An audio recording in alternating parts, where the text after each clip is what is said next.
Засилено се работи на автопатот од Скопје кон Охрид. Делницата меѓу Гостивар и Букојчани пробиена повеќе од половина, односно 17 од 32 километри. Со финиширањето на овој проект, патувањето од главниот град до македонскиот бисер ќе биде значително пократко. Вице-премиерот и министер за транспорт Александар Николовски на социјалните мрежи објави видео од градежните активности на овој дел, со кој треба целосно се заобиколи превојот стража. Овој проект е дел од коридорот 8, чија целосна инвестиција е вредна околу 1,5 милиарди евра. Интензивни градежни активности на автопатот Гостивар Букојчани, дел од коридор 8, делница Скопје Струга Охрид. Веќе 17 километри се пробиени со кои се заобиколува популарната стража.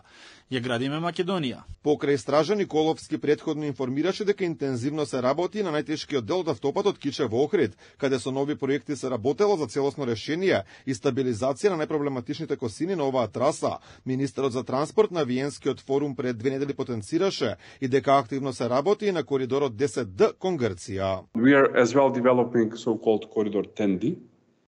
That is a corridor that is shortening the distance between Athens and Skopje. If the current travel time between Athens and Skopje is 8 to 8.5 hours, with this it will cut down for 3 hours, so it will be 5 to 5.5 hours. Во моментов активно се работи на реконструкција на граничните премини со цел што помалку чекање за излез и влез во државата. На стартот на минатиот месец Николовски и неговиот бугарски колега Гроздан Караджов конечно го потпиша и договорот за изградба на меѓуграничниот железнички тунел меѓу Македонија и Бугарија, кој од граничниот премин Деве Бајр до преминот Ѓуешево ќе биде долг 2,4 километри, половина се од македонска, а половина од бугарска страна.